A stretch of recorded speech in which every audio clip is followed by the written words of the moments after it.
Labvakar, godājamie klausītāji! Pareizais laiks ir 8 vakarā. Studijā šobrīd Anete Kluce. Turpmākajās minūtēs informēšu par šodien aktuālo Latvijā un pasaulē. Pēdējā laikā Indija kļūst par eksotisku un stilīgu ceļojumu galamērķi Eiropiešu, bet sevišķi jaunu cilvēku vidū. Arī arvien vairāk studentu izvēlas doties ekspedīcijās uz Bolivudas zemi. Pirmkārt jau piedzīvojumu un otrkārt lēto izmaksu dēļ. Bet ne visi rēķinās, ka Indija nav tradicionāla turisma valsts. Tuvojoties Ziemassvētkiem, manas sajūtas parasti ir divējādas. Patīkamā svētku gaidīšanas un ar ģimeni kopā būšanas sajūta mijās ar satraukumu par to, kā lai šogad iepriecina savus tuviniekus. Tad vienā brīdī pārņem arī nostalģiskas atmiņas par bērnību, kad pirms Ziemassvētkiem nebija ne eksāmena satraukuma, ne kursa darba pabeigšanas termiņu, un vienīgais, par ko bija jāuztraucas, vai Ziemassvētku vecītis būs atnesis to, ko rakstīja viņam vēstulē. Neievieto slēpņa konteinerā visādus krāmus un ēdamlietas, piemēram, cigaretes, konfektes, košļiņas, citas drazas, kas nevienam nekad nebūs vajadzīgas. Konteinerā var kondensēties mitrums, kas daudzas lietas bojā. Ēdamais, it sevišķi mežos esošajos slēpņos, piesaista dzīvniekus, kas konteineri izraks un izpostīs. Kāds jaunietis konteinerā bija ievietojis 1 centīma monētu, un jau pēc gada tā atradās Ķīnā. Monēta labs piemērs tam, ko varētu ievietot slēpnī. Sveicināti, dārgie radio... Sveicināti, dārgie radio runā skaļā klausītāji. Pareizais laiks ir 10 no rīta, un ar jums ēterā Jeļena Kaskeviča. Ir jau decembris, un tuvojās Ziemassvētki. Cilvēki jau sāk. Pareizais laiks ir 12, un ar tevi kopā esmu es, Marta Grīsla. Nākamās minūtes pavadīsim apskatot sabiedriskā transporta vadītāju stilu un pasažieru gūtās traumas haotiskas braukšanas dēļ. Pagājušajā sestdienā Rīgā sabiedriskā transporta vadītāja vainas dēļ cietuši 3 cilvēki. Kāda paziņa pat ironizēja, ja kāds trolejbus pa ielu nejoņo kā uz ugunsgrēku, laikam tas nav īsts trolejbus. Šobrīd ceļu satiksmē piedalās 2–3% neapdrošinātu transporta līdzekļu. Pēc ekspertu novērojumiem tieši autovadītāji ar agresīvu braukšanas stilu, kas bieži pārkāpj ātrumu vai vada transporta līdzekļu alkohola reibumā, bieži pārvietojās arī neapdrošinātu transporta līdzekļu. Tādēļ novēlu jums braukt prātīgi, ievērojot ceļu satiksmes noteikumus. Paldies par uzmanību! Bet, ja pašlaik aktuālākais jautājums ir, kā palikt nomodā arī vēlākās naktas stundās, tad vislabākais risinājums būs stipra melnā tēja. Diemžēl lielākā daļa jauniešiem nolūkam izmanto enerģijas dzērienus, taču tas nebūtu nav labākais risinājums. Enerģijas dzērienu lielākais ļaunums ir taurīns, kas ir visu enerģijas dzērienu sastāvā. Lai šie pāris teikumi palīdz mūsu nākotnes speciālistiem izprast, kur slēpjas viņu pašgudrība, lai iemācītos to, kas viņu dzīvē noderēs gan sev, gan citiem. Palīdzēt motivēt sevi kārtējo kopsavilkumu uzrakstīšanai, jo mācības nav no tām vieglākajām. Un savu domu spēku apzināšanās var palīdzēt tikt cauri visiem mācību gadiem. Ar jums ēterā bija Maija Avotiņa, lai jauki jums šī diena. Uz redzēšanos! It kā mēs zinām, ka katru gadu mēdzam ēpaist vairāk nekā vajadzētu, bet sākam sevi kontrolēt tikai pirms pelkustījumu sezonas. Tāpēc glāze ūdens, mazāki šķīvi, lēnāka ēšana un aktīvas atrakcijas palīdzēs uzturēt formu jau pašā svētku laikā. Turpmāk Lindas Līna un Ūdrīša dziesma piedod Ziemassvētkos, lai gaiši un sirsnīgiem Ziemassvētki. Ar jums studijā bija Diana Tarvida. Uz tikšanos! Labrīt! Pašlaik ir decembra sākums, advents laiks, kad visi ceļi ved uz Ziemassvētkiem. Tāpēc es tev vēlos mazliet pastāstīt par to, ko šajā laikā iespējams darīt galvaspilsētā. Tā kā man pašai ir nācies šos gada brīnumainākos svētkus sagaidīt Rīgā bez svētku galdu un liela izrotātas lampiņām pilnas eglas, šogad vēlos tev dot nelielu Ziemassvētku ceļvedi. Jo zinu, ka noteikti ir arī citi studenti, kas dažādu iemeslu pēc šajās dienās būs ieslodzīti Rīgā, bet svētkos taču nedrīkst skumt. Kāpēc es par to ar tevi runāju? Jo, ja tu vēl neesi redzējis nevienu no šīm izrādēm, tad es silti iesaku neiet paēst ārpus mājas, bet gan nopirkt teātra biļeti un pagatavot pusdienas pašam. Tas ir tā vērts. Turklāt interesanti, ka pēc spēlmaņa nakts es Twitterī izlasīju kādu sievietes ziņu, kurā bija teikts tā: lai gan formāli es balsoju par Raganu, tad sirdī tomēr par Hananu. Aizēju un novērtē pats, kura izrāde spēj sajūsmināt tieši tevi. Tātad elektromobīls ir auto, kas darbojas uz elektroenerģijas bāzes. Tas, ko iespējams novērtēt attiecībā uz jaunajiem elektromobīļiem, ir viņu klusā pārvietošanās un nekādu videi kaitīgu CO2 izmešu, pie kuriem droši vien visi jau esam pieraduši. No ārējā veidola šīs mašīnas neko neatšķiras no citām. Tām nekur nekarājas vadu un no aizmugures nevelkas kabeļi, kā kādam varētu šķist. Pagaidām Latvijā šādu automobīļu skaits nav liels, aptuveni 10 auto. Šīs mašīnas ir salīdzinoši dārgākas par tiem auto, kuri darbināmi ar iekšzemes dzinējiem. Pauzes laikā jācenšas nedomāt par iemesliem, kas izsaukuši stresu. Nedomāt par darbu, par skolu vispār.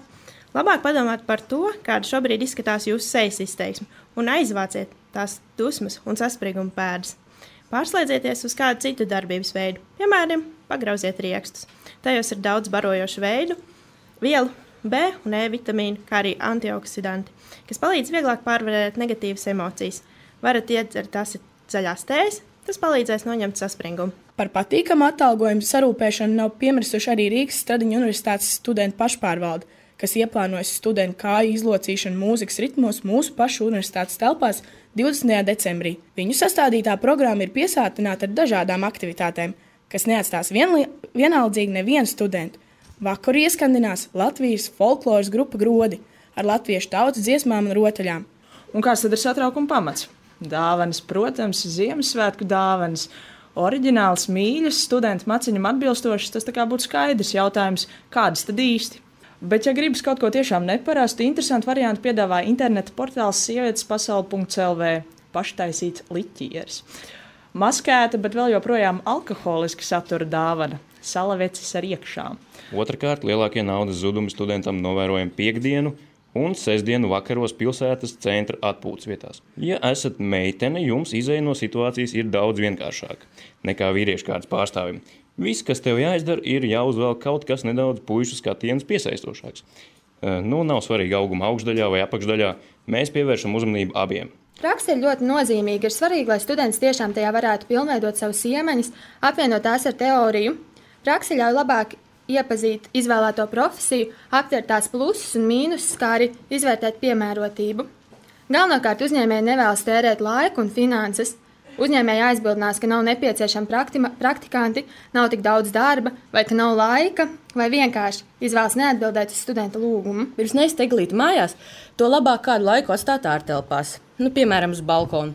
Ja eglīti nopirkāt tieši pirms svētkiem, paturiet to pāris stundas kaut vai kāpņu telpā. Izvairīsieties no krasas temperatūras maiņām un pēc iespējas nekarinat tajā smagus rotājumus. Nelieciet arī tūp pie baterijas, skujas ātrāk sažūs. Ja tomēr tā ir vienīgā vieta, kur koku likt, tad blakus var novietot bļodu ar ūdeni. Tas mitrumam. Egli jāliek speciālā turētājā, kas piepildīts ar ūdeni. Pirms tam kātu nedaudz jāapgriež un kādu 10 cm attālumā jāatbrīvo no mizas. Ūdenim turētājā būtu jāpārsniedz šis līmenis, cik augstu nogriezta miza. Tas jums jāuzmana. Jūs klausāties radio runā skaļāk un ir pienācis laiks raidījumam Higiēna. Šoreiz raidījumā dzirdēsiet par iespējām izvairīties no blaugznām. Reti kurš no mums nav piedzīvojis nepatīkams brīžus, kad pārlaižot ar roku matiem, neglītas baltas plēksnītes pārklaida rēbes. Acīm nemanām ādas lobīšanās ir normāla ādas atjaunošanās procesa sastāvdaļa. Ādas virsējā slānī epidermā nemitīgi veidojas jaunas šūnas, kas pakāpeniski pārvēršas raga kārtā, atmirst un nobist. Šādi āda spēja aizsargāt mūsu organismu no dažādiem mikroorganismiem. Bet, ja tev tomēr liekas, ka glazūra ir pārāk šķidra, pievieno vēl nedaudz pudercukuru. Redzi, es taču teicu, ka šādas glazūras pagatavošana ir pavisam vienkārša. Un, lai arī tas ir tikai tāds sīkums, taču tieši šie sīkumi ir tie, kas palīdz radīt vēl jaukāku un patīkamāku svētku atmosfēru. Lai izdodas skaists un garšīgs piparkūks. Paldies, ka klausījāties. Uz redzēšanos jums saka Zana Rumberga. Jā, pīpēšana jūs nodarbina uz dažām minūtēm, bet pēc tam ko? Vēl viena cigareti? Jāatceras, ka katra izpīpētā cigarete samazina mūža garumu par 6 līdz 7 minūtēm. Visas šīs domas ir tikai psiholoģiska rakstura. Tas ir jūsu zemapziņā. Cigarešu smēķēšana ietver sevī automātisks un atkārtots rīcības rituālu, kas saistīts ar dažādiem apstākļiem, piemēram, atpūta un bara instinkts. Otra ir fiziskā atkarība, kas jums neļauj atmest šo nelāgo paradumu vai vēlmi. Spānijas parlamenta vēlēšanu rezultāti ir zināmi. Vēlēšanās uzvar Tautas partija Mariano Rajoja vadībā. Kā vēsta laikraksts Diena, ne visi spāņi ar sajūsmu uzņēma vēlēšanu rezultātus, neticot, ka jaunā valdība glābs valsti no parādu bedres un novērsīs augošo bezdarbu. Neatkarīgā gan citēja Tautas partijas līderi Mariano Rajoju, kurš skaidri pasaka, Nekādu brīnumu nebūs, mēs tos nekad arī neesam solījuši. Savukārt, Viestis Сегодня uzsver, ka Tautas partija atbalstīs mazā un vidējā biznesa aktivitātes samazinot nodokļus, izņemot pensijas. Šodien ar jums studijā Maksims Dudaņets, un es pastāstīšu par šodienas galveno notikumu. Rēģējot uz parlamenta apakšpalātas valsts domas vēlēšanu rezultātiem, Krievijas galvaspilsēta Maskava Triumfa laukumā sakusies protesta akcija. Jā, Boris, laikam Krievija labāk turēt savu meli aiz zobiem. 1:45 es, Maksims Dudaņets, paskaidrošu, kas īsti notiek pasaulē. 2 minūtes, vairāk nevēlas. Es domāju, 5. Nu, labi. Zanders piedāvā 6 virzienus, kādos jākoncentrē valsts līdzdalība ekonomiskās aktivitātes veicināšanai. Turpat laikrakstā Diena tiek piedāvāta arī rubrika Dienasčība, kur Artis Rozentāls dalās sajūtās par ikdienā piedzīvoto. Šoreiz par rindu kā svētku dienas izpriecu. Rinda jaunatvērtajā veikalā Rimī raisījusi atmiņas par padomju laikiem.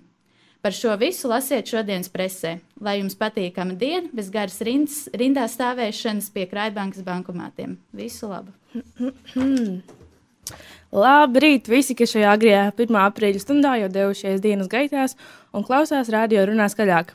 Ar jums kopā ir Viktorija Silicka un ēterā šodienas preses apskats. Latvijas avīzes pirmajā lapā ziņo, ka no šodienas stājas spēkā jauna Latvenergo elektroenerģijas aprēķināšanas kārtība, un saskaņā ar jaunajiem tarifiem vairāk būs jāmaksā mājsaimniecībām, kas tērē vairāk. Ziņu aģentūra Leta ziņo, ka iedzīvotāji nav apmierināti ar tikšanos ar ekonomikas ministru Arti Kamparu un tiek plānotas citas akcijas.